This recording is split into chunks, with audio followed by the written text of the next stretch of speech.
welcome to this month's Books and Beverages. And it's my great pleasure to introduce Tina Shingler.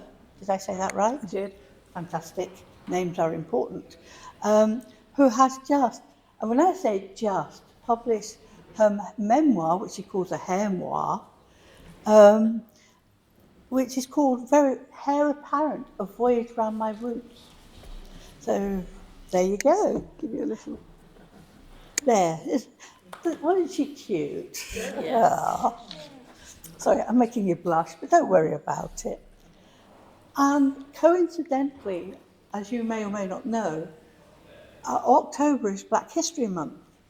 And the theme for this year, and I have to look down to remember it, it's called Reclaiming Narratives.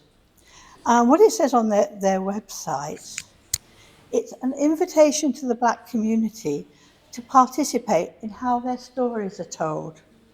The untold stories, the unsung heroes, and everyday individuals who have made such an indelible impact on our communities.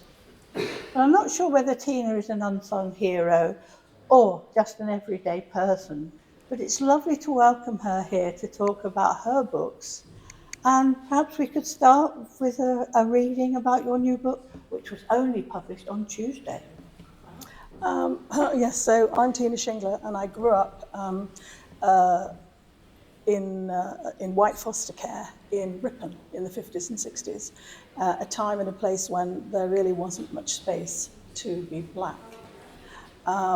So I worked in Italy and for almost 10 years in the United States, and then for another 15 years as a government information officer in Leeds. Most recently, I've worked in a library and a sixth form tutor in a local school. Can everybody hear me? No, it's not that. I can hardly hear, actually. It doesn't seem. Is there any microphone? Do you want to put yours on? Far more important you hear Tina than it is me. It's supposed to be on. That's fine. Yeah, is it green? It's red. Ah, It's coming out. It's coming out. it's coming out, that's fine. Okay. Oh, that sounds better. Yeah. Okay. So, are you still writing about hair? A white male colleague asked me with a very indulgent smile. That anyone could write anything more than a brief beauty column about hair was to him an amazing thing. He found out I was writing a book about it, so he was like, what the heck? So that I knew in his mind he wanted to give me my moment. It was, women, bless them, they're always worried about their looks and their hair. Anyway, I returned his patronising smile and I said, yes, I am still writing about hair. Though what I should have said was, I'm actually writing about history, I'm writing about race, I'm writing about identity, politics, economics, feminism, and creative inspiration, against a background of international cultural trends. So that should have been my answer, but instead I just said, yeah, I'm still writing about hair. So it basically, what I kind of want to get across is that this book goes far beyond discussions of beauty and style and fashion. It's really, that's peripheral to this.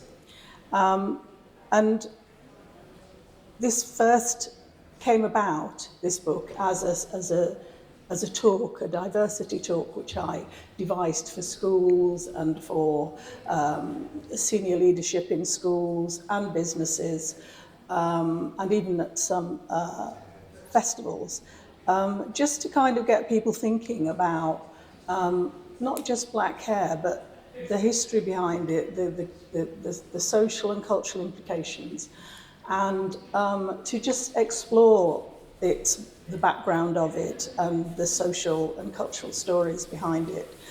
And in the hope that some of the stories that I would talk about, and as I say, it was originally a book, would kind of just maybe shift perceptions a little bit and maybe even see change in the way people think about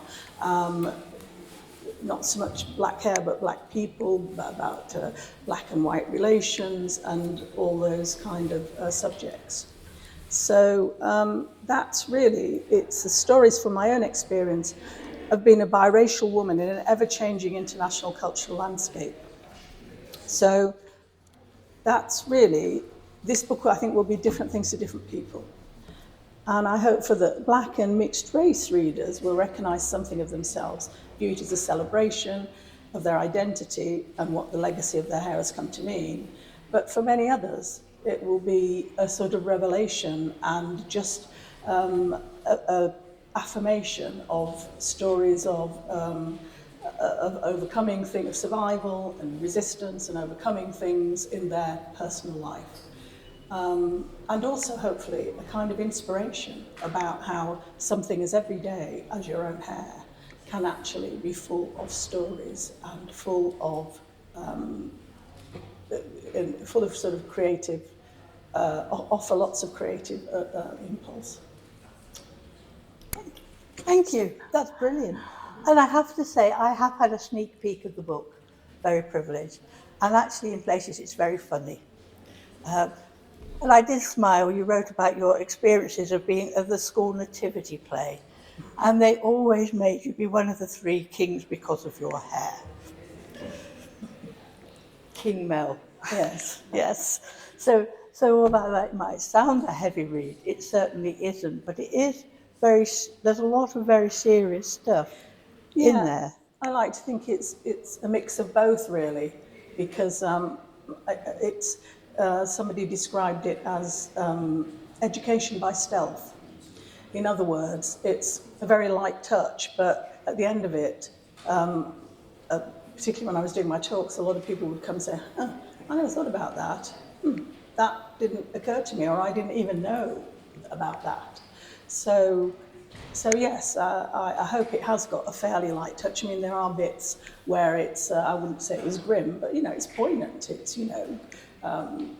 it's kind of, it's bound to be at some point. It's quite sad in places, the racism and the reaction to you, particularly, although you talk about your hair, there's also the reaction to you being a black child in white North Yorkshire.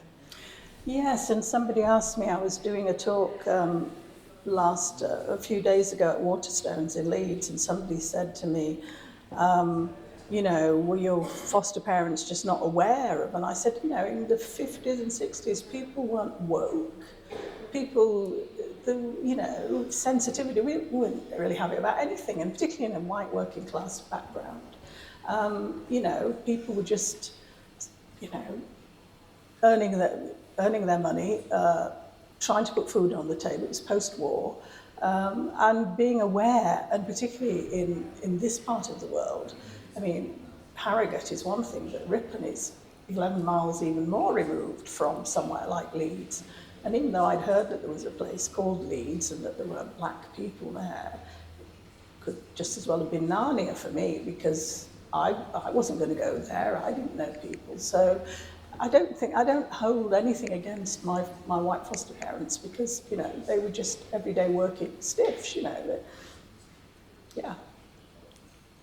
So to sort of some of the, we've talked through some of the issues, but you start with your experience of being a fostered black child in white rural North Yorkshire. You don't actually mention Ripon in your book, but it's easy to pick out. Yes, you went to Ripon Grammar School as well. It's not mentioned as Ripon Grammar School. Shush. Why not? But you did experience some terrible racism. People touching your hair, touching you, being very rude about you because of the colour of your skin. How did you cope with this as a child? I think you sort of shut down, because it's quite interesting, because when I used to give this talk around it, it's a very different talk in Leeds than it is here. Because in Leeds, there will be so many more black people in the audience who are completely knowing what I'm talking about. Whereas here, I often think that I'm in North Yorkshire. And in some ways, it's more important here in North Yorkshire, I think, because of it. And having worked in a school, I mean, I know, for instance, that Black History Month, if you work in schools, everybody knows about it. But believe you me, when I went to Waterstones in Harrogate a couple of months back and said, well, it's going to be Black History Month, and they were like, what? It's what? They kind of know now, but there's just not that same awareness. you know, whereas in Leeds they've got a Nigerian flag up and they've got all kinds of activities around it. When I talk to Waterstones about maybe, you know, you have a local author with a, you know, a very well-known publisher, could we maybe put this in the window, make a feature of it? No, we've got Rayworths. You know, they've got famous people at the Rayworths Festival, which doesn't start till the 10th, by the way. But that's, you know, that's where their priorities are going to go. So there is a, you know, even today, you know, we're talking about back in the 50s and 60s. Back in the even Dark today, Ages, yes. there is a lack of awareness, I think, in this part of the world, simply because we don't have that same level of black community. And so people don't know how to behave or say the wrong thing. They don't think it's the wrong thing because, you know, there's no guidelines for it. But yeah. And you travelled widely as an adult. You went to Italy and met the sounds very charming Marco, although she does sketch over this relationship. And this is not the forum to ask you personal details, but he did sound rather lovely. And you also spent 10 years in America. I did, yes. Yeah. And you described the black Americans because you were Washington, D.C., big black community. Yeah, it was, it became more complex because just to completely confuse everybody, I have a degree in Italian, and I was working at the Italian embassy in Washington, D.C. So I was the black, British, Italian-speaking person at the embassy. So I was an enigma for the Italians to begin with. I was an enigma for black Americans and for white Americans. So it was a very sort of interesting time. And of course, working in the diplomatic service, there's not a lot of room for expression, shall we say. It's a very conservative world, even with the Italians, and admittedly I think the Italians were a little bit more easygoing than the British and the British Embassy. But yeah, there's not a lot of room for self-expression and all of that kind of thing. So it's quite buttoned down, the diplomatic world. But it was, it really was a fantastic experience. And outside, it was a bit like living in America. It was a bit like living in Italy and being in America as the hotel.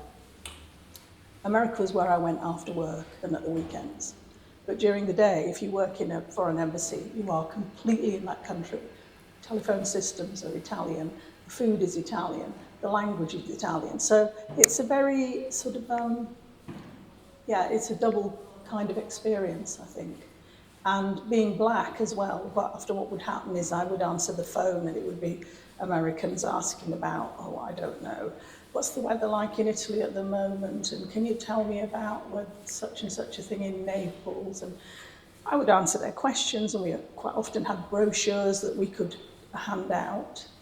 And I talked to someone on the phone one day at length, and she said, oh, you've got a wonderful accent. You know, how you ended up working at the Italian embassy? I said, oh, you know, I just happened to be in the right place at the right time. And they came in later to pick up some brochures from the front, and it was usually the policeman on the door who would deal with them. But they insisted on seeing this wonderful British woman that they'd spoken to. And so I went to the door, and they said, oh, yeah. They said, no, the British lady we were talking to. I'm talking in exactly the same voice as I have on the phone. I said, yes, I think you find that was me. And they said, well, no, really. And this has come up before where somebody actually once said to me, you didn't sound black on the phone, you know. So you sort of feel like you have to give somebody a heads up, you know, if you're going to meet somebody and they've been talking to you on the phone for a long time, say, by the way, I'm black. Yes. But it was quite interesting because not just you being British, and you're obviously very, very British reading your book, even though you've got a passion for Italy. But your hair didn't conform to the stereotype of black women in Washington at that time. No, in America, I just got, I hated my hair growing up as a kid. And then I reached a point when I went to university where I met other young black women who kind of taught me how to look after it, taught me how to, one of them would braid it for me and things. And I started thinking, oh, it's pretty nifty stuff, you know, I like this. So I just got into that frame of mind. And then I went to live in the States. And I got to America and it was a totally different culture then. The Afro was dead. Everybody was chemically relaxing their hair to make it straight, or they would do a double relax, which made it straight, and then you did another chemical process that curled it. It was like nuclear warfare for your head. And they couldn't figure out why I wasn't doing any of these things. And to the point where it actually became a bit of a stumbling block, because people would say, do you know, you really should do something with your hair because it's going to get in your way professionally. You know, it doesn't look very professional. And anyway, in the end, I succumbed to peer pressure. And I did go and have my hair straightened in a salon, spent 5 hours in there. And I hated it. I hated there, I hated me. I just didn't recognize myself in the mirror. It was just the strangest experience. And I think after that, I just thought, I'll never do that again. And of course, since we've learned all kinds of things about these chemical relaxers that, you know, they've got all kinds of toxins in them, not just for your scalp and your hair, you know, damage to your scalp and hair, but to long-term health issues like cancer, different kinds of cancer. So, yeah. Yeah, so really. Do you think there was an element of sexism? I know when I was reading through, and quite frankly, it sounds like torture. It was just awful. But the pressure on black women to conform to this stereotype of beauty, if you like. Eurocentric, yes. Yeah, Eurocentric. But do you also, there was a side or two about black men expecting this look? Yes, yeah, that was the strange thing, that it had become so accepted. And in a way, for young black girls, certainly in America, and to some extent, probably in Britain too, but certainly in America, it's almost like a rite of passage. You know, like Jewish kids have a bar mitzvah or bat mitzvah, and black girls will have their hair straightened when they're like 9 or 10 for the first time. It's like this big moment. Oh, you're going to, you know, now you're stepping into adulthood. You can't go around with this kind of hair. And so begins the cycle. Because then suddenly, oh, they've got this straight, you know, glossy hair and they can manage it. But to keep it that way, you are going to have to keep using that chemical relaxer. And as I say, it's this sustained use of these things, which they've now done tests and research to prove that has a correlation to breast cancer and even to uterine cancer for a lot of black women who've been using these products for years and years. So in some ways you were a trailblazer saying, no, my hair is fine and get off. Well, I am, but I'm also aware that having been brought up where I was brought up put me in a position where I wasn't subject to that at an early age, and maybe it would have been different for me had I been, you know. I just wasn't ever exposed to that as a child. So I was in my mid-20s when I went to America, and most people couldn't believe that I'd never had my hair relaxed at that point. Yes. Can I ask you something? But don't you think, because I grew up in North America, well, Canada, you know, that here individualism is accepted, almost embraced? Mm-hmm. You Probably, don't have, yes. you know, you're allowed to express yourself. I think there's definitely definitely more so. Whereas in America, there is there is this sense that you have to conform to a sort of a normalized look.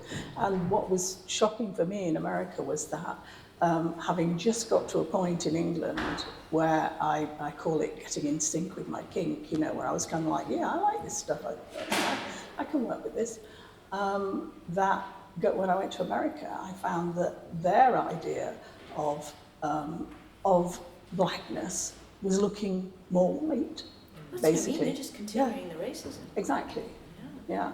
I mean, it's changed over the last 20, 25 years, and you're seeing a lot more girls going around with natural hair and you're seeing it on the catwalks even, and you're seeing it on the football field with the boys too, who are really understanding that this textured hair, they can do all kinds of, express not only their personality, but also it's a sense of cultural heritage. Tell that to Meghan Markle. Sorry? Tell that to Meghan Markle. Well, yes. Yeah, well, you see, Meghan would never, quite. And I'm all black, these, but I don't want to look black. well, all these people, like Beyonce, who, say they haven't got Afro hair, but when you see pictures of them as children, it's a better condition than that, obviously, because nobody knew how to look after it, but they have Afro hair, and they are, working it. And of course, there's an unsettling feeling, actually, while I've been writing this book and talking to different women, black women, is that wigs and are kind of coming back, and the straightening thing is becoming a thing again. Yes, is it like, are there certain cultures that really love to wear wigs? Jewish women. Well, Jewish women do, because they, yeah. Orthodox Jewish women do, because they don't, it's like hiding, you have to cover your hair. But I was thinking of other countries, because I've been living in Amsterdam for 7 years, and all the black women wore wigs. Well, yeah, I think it also depends in the country. You see, it may be black women in Holland, but yes, it's a big thing. And I have a chapter on here called Hidden Assets, where I'm going around thinking, oh, look at all these women with this gorgeous hair, and then finding out that they were wigs. And I'd be like, why in your 20s would you be wearing a wig? It's not, you can kind of imagine if you have damaged hair, or you have, alopecia or whatever, that you would wear a wig as an everyday thing. I mean, to me, it was always a glamour thing. Tina Turner, if you were in showbiz, then you wore a fantastic wig and stuff. But in America, I saw that lots of women would, it was almost like they had a wig wardrobe. And again, it was like... Can I say something? You actually broke my heart. I was a great Tamla Motown fan as a young teenager, and still am, to be honest. But I always thought the Supremes, they were all so beautiful and they sang so well. And you say they wore wigs, and I'm thinking, gosh, I was crushed. I don't think she does anymore. I think Diana Ross celebrates her. Oh yes, she does, but it's certainly in the Tamla Motown days when they'd appear, all three of them, with exactly the same coif. And it was stiff, it did not move. It was just... I suppose I never thought about it. I was just so taken away, because they were this black group. They were so wonderful. If ever my small dumpy body could achieve that look, I would have been very happy. But it was obviously not meant to be. No, I don't think I thought about it then either. I don't think we did. It was just the way it was. But, if you think about it in retrospect now, you think, how did we ever think that was their real hair? I don't know, but I obviously did. Moving on a bit, if I may.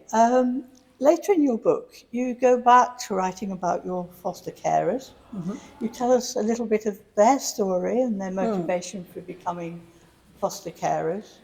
And one thing that struck me, you mentioned how old your foster mother Mary was.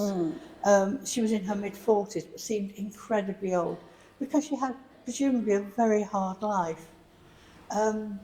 My grandmother was the same, I suspect was a similar age, and my grandmother was always old, even though I think she was working class women, wasn't it? It was just a sheer grind. I talk about, when you were 14, you went into service, if you were working class families.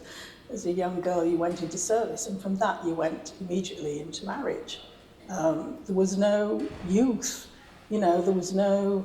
we think, there was that moment when you were meeting different people and you're going to clubs and you do that. That didn't seem to happen for a lot of working class women, and so they went straight from being girls into being mothers and wives, and there was no in-between stage. I mean, I think teenagers, somebody said, is an expression that only happened in, was it the late 50s or 60s? Yeah. There wasn't that age was never defined for them, you know. They and there was no further education other than what they, you know, books that they might come across which they never had time to read. So, yeah.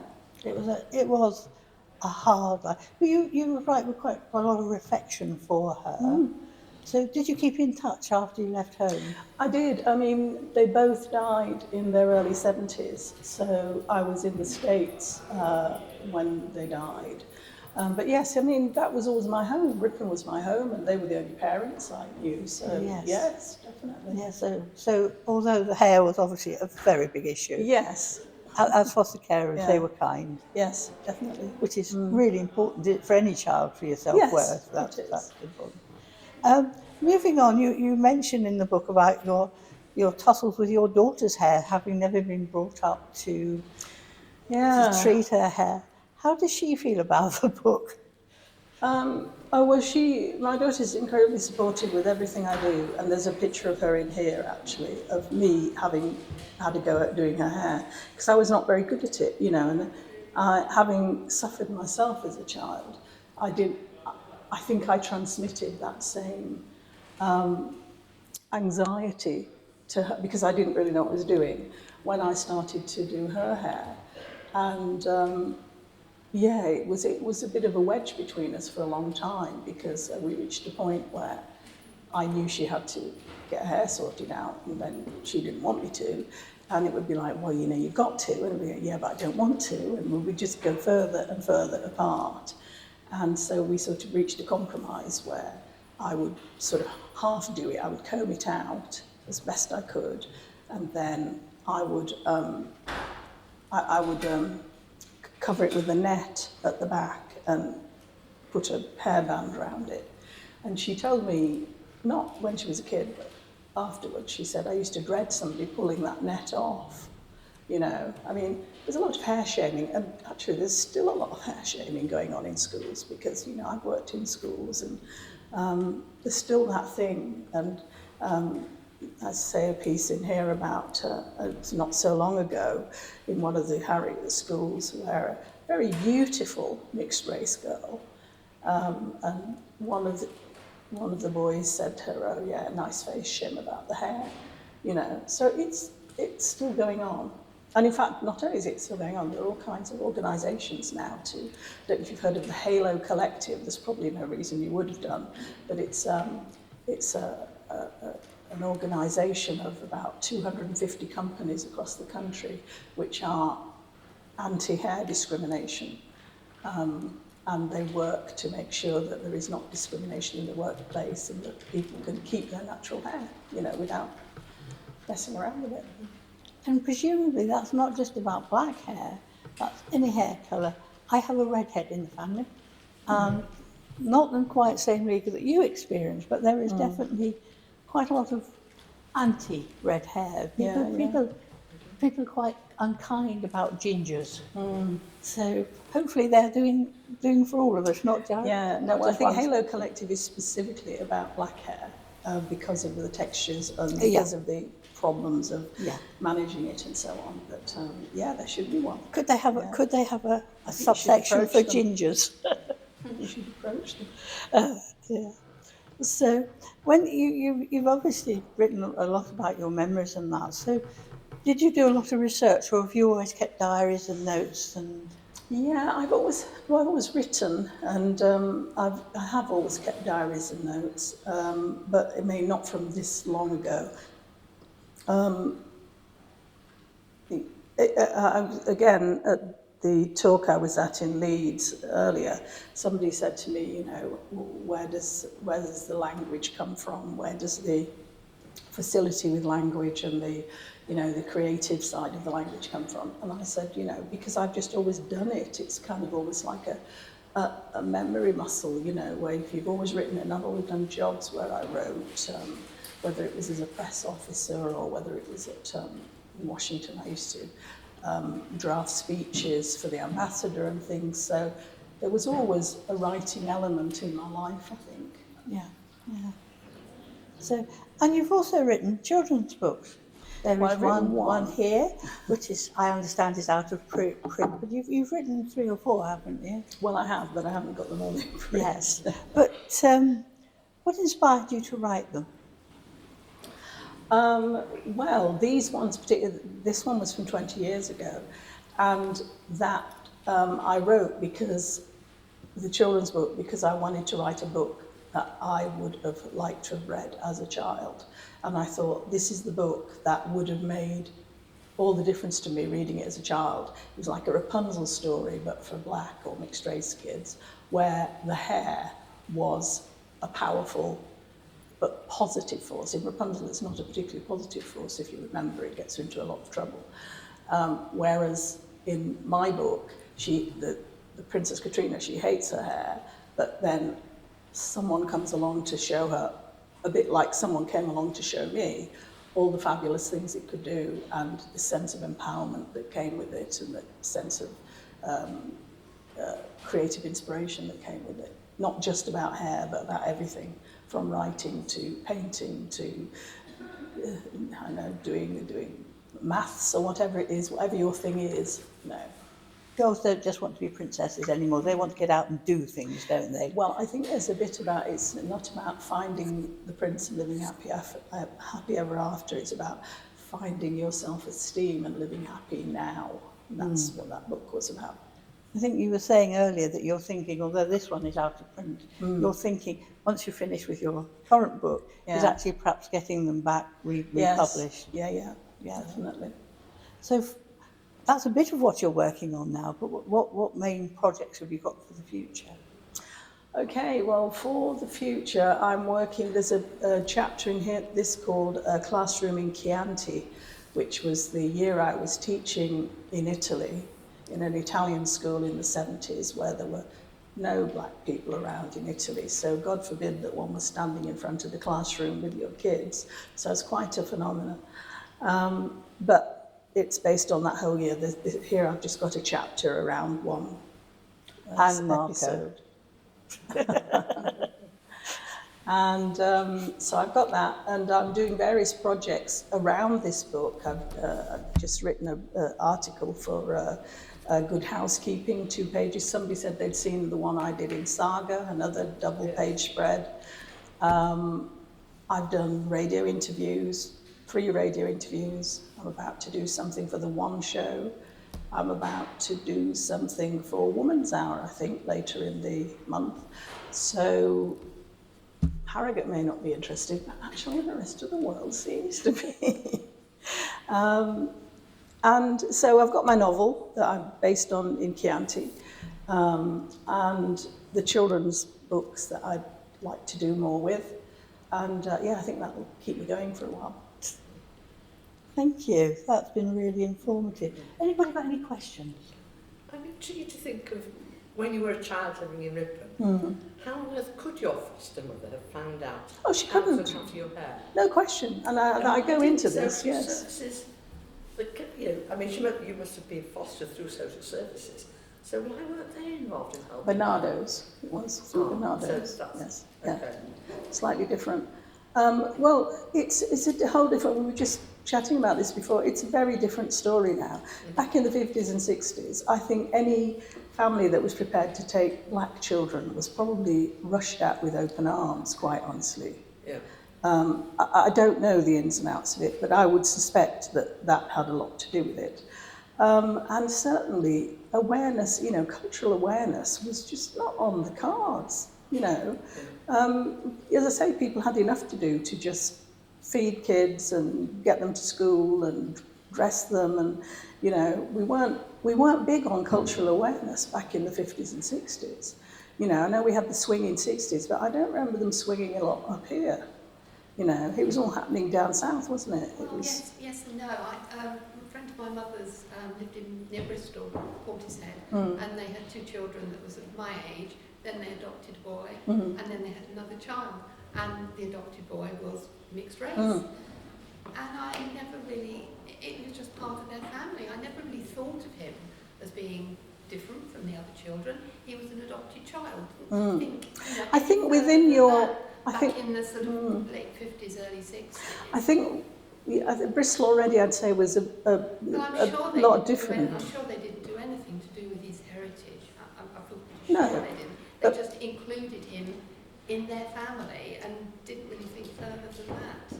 Well, I get that, but I also suspect that in Bristol there was more likelihood of him running into somebody who was black or was mixed race like himself. I moved to Bristol, because originally we lived 10 miles south of London. I don't remember when they went there, but yeah, I mean, I've got pictures, of the family.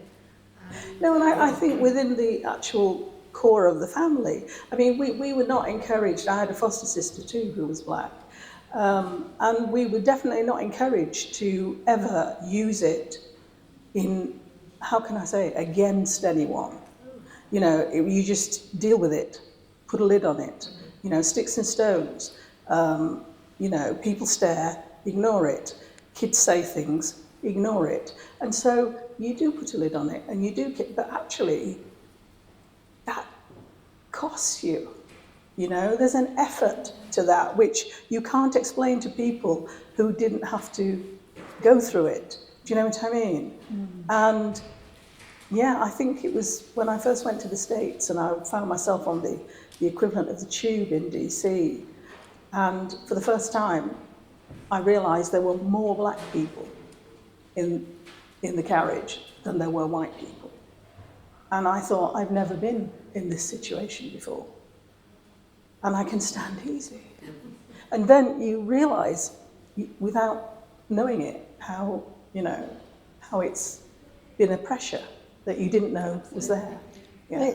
I know when you talk about your foster carers, you also talk a little bit about fostering black children now and how there's a problem with getting enough black carers or similar backgrounds, and what is done to now help if white foster carers take black children. They're not just left as you were. No. There's a much more emphasis on trying to find people who are culturally similar who can help with the hair, because most white people wouldn't have a clue. There's more emphasis, but there still are not enough black carers around. So most black or mixed race kids who go into care will be with a white family. But having said that, they now recognise that taking care of the hair is such a big part of a child's identity and self-esteem that they give workshops and all kinds of things for white parents now. So it's not something you can just say, oh, it's just hair, Yeah. And in fact, if you could go on the Black History Month website, which I obviously did for this information, there's a big advert, fostering for Bromley. So, trying to, is that your patch? That's my patch, yes. Yes. I grew up north of the river, so I'm far superior. It's the first time I've come north of the river. I've been 70 years, so that's my first foray. For those of you who are not sort of Londoners or like me on the outskirts of London, that the Thames was the great divide between south of the river and north of the river. That's where that comes from. It must be a very old thing, because I certainly heard it growing up. But it was interesting, having read your book, having read about the developments, if you like, in foster care, and then to see this advertisement. So obviously, local authorities are going out there. Oh yeah, trying there's to quite a recruit. big campaign to recruit black foster carers. But I think I mentioned in the book that one of the things that seems to be culturally, if you want, against it, is that black families on the whole find the kind of the kind of research that goes into them to becoming foster, which is absolutely valid, because you have to get the right people with the right attitude, but they find it just too intrusive. People looking into your bank accounts, people looking into your marriages, past, present and future, people talking to your friends, people coming in and checking your house and seeing that everything, health and safety is, this is big for anybody, I think, but it's meant to whittle out the kind of people who just think, oh, a bit of extra cash, or, oh, I quite fancy that. So you understand why they do it, but culturally, I think for a lot of black families, this is a level of intrusion that they're not prepared to manage. You talked about feminism, and I'm just aware, and you work in senior schools now, and I'm very aware when I walk around that girls today in senior schools are expected to have long, straight hair. You see very few girls that don't have. Yes. And I think that's within the white community, very, very prevalent. And that's kind of transferred itself to the braids now that you see a lot of black girls wearing. But of course, that's not usually all their hair. A lot of that is an extension. And I've kind of had this argument with my granddaughter, who's a lovely girl, but you know, she's got these extensions. And I said, well, how is that any different to wearing a wig? Because if one of your classmates, your white classmates, was wearing a wig, that wouldn't go down well at school, would it? But it's okay for you to wear these long extensions. And I don't know where I stand with that, because I think... That's probably the point. It's a fashion statement, isn't it, that they're using that. Well, it is, but it's like nails, isn't it? Painting your nails. Whether it will continue or not. Yeah. But yes, there's an awful lot you see, and they're beautiful. Well, they look fantastic. But it is, yeah. Colours or whatever. But it's also that sense of I can have it as long as I like with braids. You know, I don't have to grow it. It could just be as long. I don't know. I'm on the fence with that one. I don't know where I think in general, fake is more acceptable. They wear these long nails. And I'm talking about all people. Yeah. There was a lot of pressure when we were growing up to conform. And as I said, I wanted to be like one of the Supremes, not the very dumpy, mousy-haired girl with glasses that I was. But there seems to be more. And I think part of that is because they can do more. I mean, whoever went to have their nails manicured and had all these wonderful extensions when I was growing up? Nobody. You got, you know, your mum, if she had nail varnish, well, it was very special. You also, it's not nail varnish, is it? It's these long... it's and I awful. said to some girls in sixth form, I said, do you mind me asking, but when you go to the bathroom, how does that work out? Oh, miss, don't miss, oh. And I said, well, I'm just curious, because you must actually injure yourself at times. Or try pressing a button on a toilet with Well, long nails. no. Or just typing, because you've got to learn to type with a very... But they can do it. Oh, yeah. They can do it. Yeah. Can I ask you, you're talking from America and having this relaxing, is that an expensive process? Yes, it And if is. so, how much of a drain is that on family resources? Well, that's the other thing.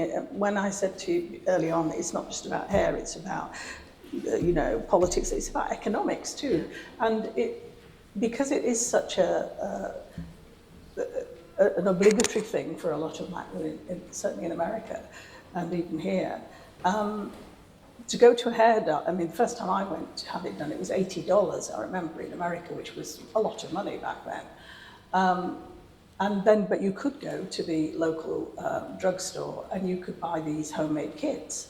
But of course, they're very dangerous because it's caustic soda, this stuff, you know, and so gloves on, leave it on too long, and you get burns on your scalp and all kinds of things. So you go to a hairdresser, at least it was safer.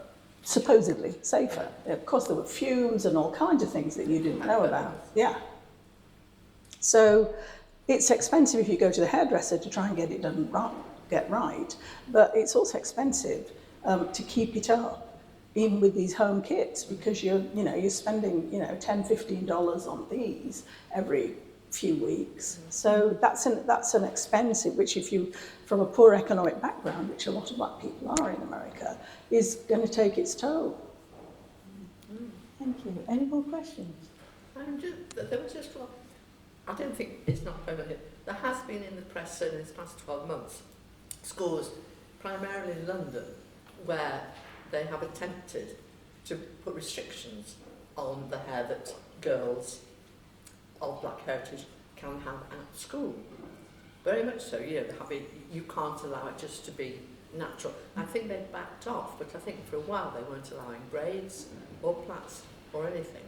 And I found that very disturbing, that schools could try and put that rule in. Yeah, I haven't actually heard about that. I mean, I obviously I heard about, the girl with big hair who got sent home because her hair was too big. And that's just the way it grows, you know. It's like sending me home because my hair's too long, you know, because that's what it is, your hair's long.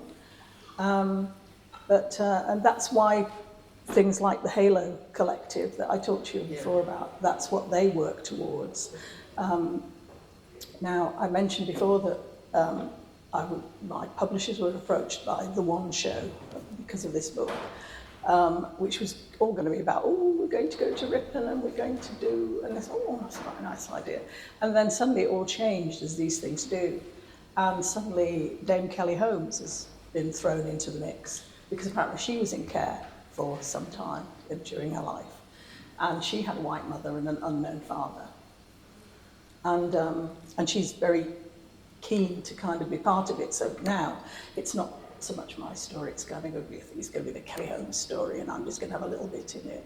But I think it's very interesting because now the Halo Collective as well are throwing their hat into the ring with this story, because they see it as, they see this is a very positive take on natural hair.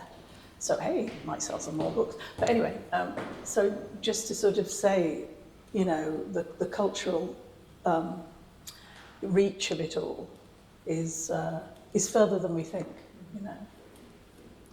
Well, can I, ladies and gentlemen, just ask to thank Tina for what's been a really entertaining talk. Thank you.